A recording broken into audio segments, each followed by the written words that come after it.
Welcome to the expanzPLATFORM end-to-end application video. In this video, we'll build an application from scratch, deploy it, then design a client that connects to that server. For more detail on any of the steps in this video, check out our developer-centric website at developer.expanz.com. Let's jump in. Open Expanz Studio from the Start menu, then select New Project. Enter a name for the project. We'll name this project Sales. Accept all defaults and click OK, and then save the project. To create a new model object, right-click on the design surface and select New Model Object. Our first model will be a customer model. Enter Customer as the name of the object. When creating a model, we can specify whether it should inherit from other models, whether the model persists to a database, and if so, the name of the database table to which the model object should persist. Select Next to accept the defaults, and then OK to create the object. The object is displayed on the design surface. Fields and methods that are inherited from the superclass model object appear, but are grayed out.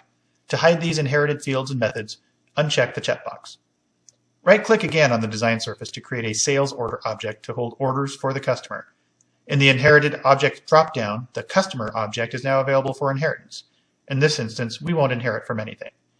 Accept all the defaults and select Next and then OK. Let's add a sales order item object to hold the items of a sales order. We create the sales order item object in the same way we created the first two objects. Click Next and then OK. We'll also add an item for sale object. Item for sale is an abstract model since we'll be selling both services and physical articles. We create the base item for sale object, and then we'll add two other inherited objects. Next, let's create relationships between the objects. When we hover over the sales order object, a small square appears along its edge. Drag that square to the customer object to create a relationship between them. A window appears in which we specify the name of the relationship. Name the relationship client and leave the model object to which the relationship goes as customer. This relationship will be a reference relationship. The difference between reference relationship and aggregation relationship is that aggregation relationships are always returned in the context of the parent. In this case, the nature of the sales order item object satisfies this, since we wouldn't need to query sales order item without the context of its parent sales order object. Let's also make the customer relationship mandatory, because in this project, sales order must have a customer. The next step in creating an application on expanzPLATFORM is to add fields to our models. Select the customer model, right-click on Fields and select Add Field. We recommend adding search codes to reference objects to enable quick lookup and the ability to apply a unique key for searching and selecting that row from the database. Add a search code field of base type string and then subtype auto search code. Auto search code is a subclass of search code that sets certain values, such as a length of 6 characters, all numbers, not nullable, and registration of the code as a unique key. All of those defaults can be overridden in code. Now let's add a new method to the model as well. The ability to have methods defined in metadata enables developers to bind their controls to those methods at design time. There are two types of bindings: repeating data methods and execution methods. When a grid or button is drawn on a client, developers can bind to a server-side method applicable to that control. Let's add a list customers method as a repeating data method. Later in this video, we'll bind that method to a grid or item template control on a client. The third step in building an expanzPLATFORM application, after creating model objects and adding fields, is to assign activities. Activities are subsets of model objects used by client user interfaces. Click on the activity and its base model, sales order in this case, appears on the design surface. Right-click on the model and select Show Hanging Links to display the hanging links or relationships for that object. Click the Sales Order Item object and select Include in View. Hanging links can be shown for any object that has a relationship, either direct or extended, to the base model object on which the activity is based. We'll include the item for sale and customer objects in the view as well. By including these objects in the view, all of these objects and their fields are made available to client-side screens or forms for this activity. As always, you can arrange objects on the design surface as needed. Let's add an activity based on the customer model object. We'll call it Customers. For our Customers activity, we don't need to add hanging links to any other objects because we simply want to query the object and return a list of customers. For this activity, we'll add a query called List Customers Mobile. Adding queries in Expand Studio enables client-side developers to easily bind to these queries at design time, facilitated by extensive tooling support built into all Expand's client SDKs. The Query Designer in Expand Studio makes this easy. Define a query based on a base model and 0 or more hanging links. Then select the fields to be made available for that query. Add as many fields as necessary and provide a title or alias for each field as needed. We'll also add an activity named Items that has a base model of item for sale. Just like the Customers activity, the Items activity doesn't require hanging links to other objects. A process map is a collection of activities that define the menuing system for the application. We define a menu item and attach activities as a reference to that menu item in a process area. We can also define business roles and assign those roles to menu items. Let's create some process areas and add some activity references. Right-click Process Map and select Add Process Area. The Create New Process Area window appears. Create a new process area called Sales. We'll create process areas for customers and items as well. Next, right-click the Sales process area and select Add Activity Reference to bring up an Add Activity Reference window. Remember that user interface elements on clients are bound to an activity plus style combination. Select the activity to reference. In this case, we'll choose the sales order activity we created earlier. Then choose from among the available styles for the activity. In this case, we'll choose Browse because we want to present a list to the user. Let's add some additional activity references to the process map. Right-click Customers from the process map and choose Add Activity Reference. Then choose the Customers activity from the drop-down list.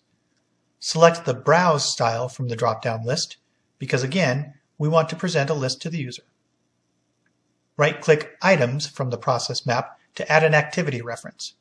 Select Items from the activity drop-down list, then choose the Browse style from the drop-down, since we also want to present a list of items to the user. This process area definition will be available to any clients that are designed to interact with this application. When the menu item is selected in any Expands client, the activity style is created and that activity plus style combination is bound to a form on the client.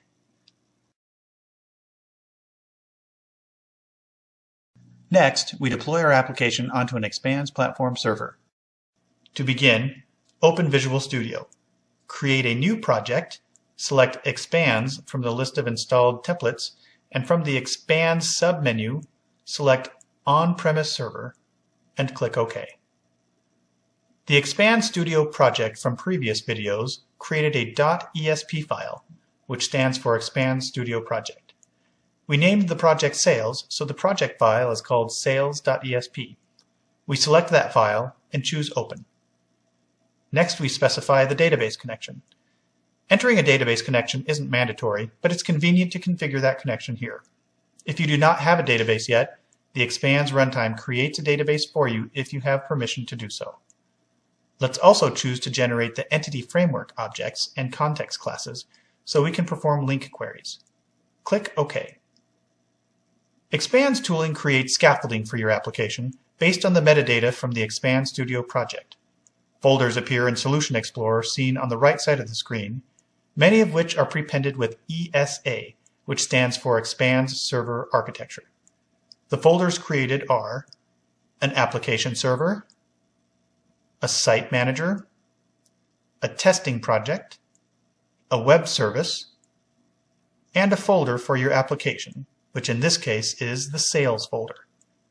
All our work will be done within the application folder, in this case the sales folder. Let's take a quick look at that folder. The sales project consists of a handful of subfolders that make up the elements of our application.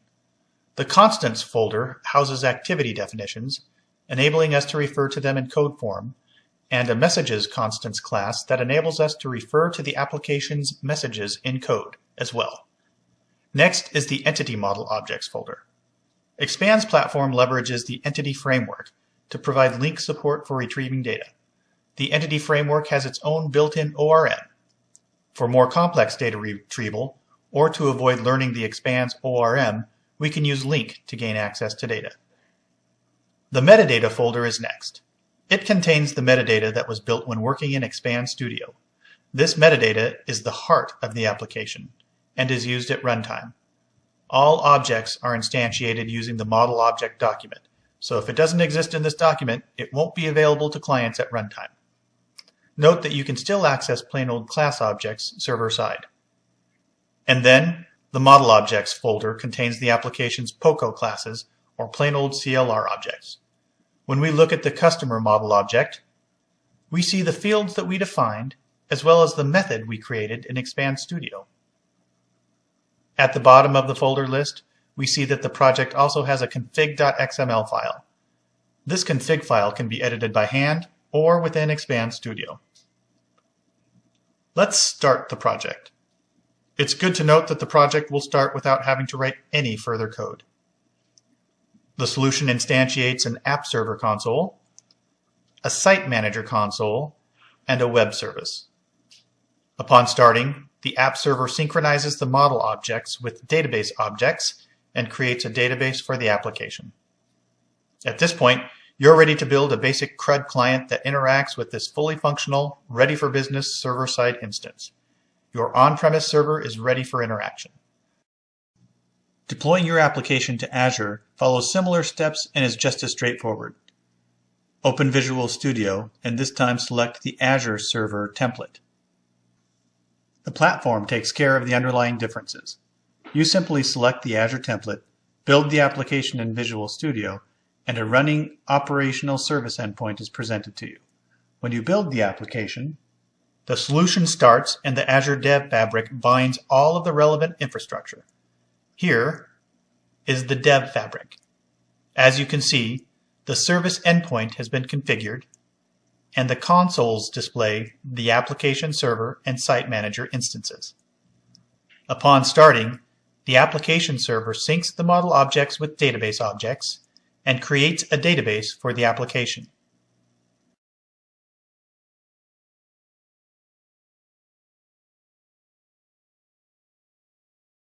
With our application complete, and in this case deployed, it's time to design and connect its clients. Let's get started. We have Visual Studio 2010 and expanzPLATFORM installed on this computer. From within Visual Studio, create a new project, select Expanz from the list of installed templates, and from the Expand submenu, select Silverlight 4 Client and click OK. We have a couple of options for designing a client that connects to our application. We can use the Expand Studio project file. In this case, the project file is called sales.esp. Or we can connect to the web service URI of our deployed application instance and design the client based on the activity definitions we created when we built the application in Expand Studio. In this video, we'll connect to the web service URI. We paste the web service URI into the web service text box, as shown, then select the site name of the site for which we want to create the client, in this case, the sales application. A window appears showing the activities we created in Expand Studio. We'll create a form for each of the activity plus style combinations available for this project. For each activity plus style combination, there is both a browse style and a detail style. A screen with a list of items and a screen with a detail view of those items will be created for each activity. The project wizard automatically creates the forms for each of the activities. When we double-click on Customers Details, we see that the fields have already been added to the form. These fields can be rearranged as needed. The project includes some style assets, a main container page called mainpage.xaml, and configuration information in the app.xaml file. An activity mapping file is also created, which maps the activities to the forms and also enables you to set the client's default form. The forms can be edited by hand or by using the wizard. Let's take a look at that wizard. Right-click on the form and launch the Expand's Form Builder wizard. Click Next, and Next again, to get to the screen in the wizard where we can remove a field. Let's remove the customer full name field from this form, since it's a calculated field anyway. A window appears, alerting us that the file has been modified. Since the field has been removed, the form needs to be reloaded. We reload, and the steps are reflected in the updated form. Okay, let's save our work and start the project. By default, the home screen has a login page. We haven't implemented authentication at this stage, so we can log in as anyone we like. The application is running. We select Customers from the menu, and a list of customers appears. Let's double-click a record and update the customer's discount to 10%. When we refresh the grid, we see that the customer's discount has been updated, reflecting our change. That's it. We've just created a working client that connects to our application in under 5 minutes. Thank you for watching this video. It's been a whirlwind tour of development on expanzPLATFORM. You can find more information, videos, and reference material on developer.expanz.com. Whether you're building a small custom application or an enterprise application that must scale to several businesses on separate continents, you'll do it more rapidly, more effectively, and reach multiple client platforms more easily with expanzPLATFORM.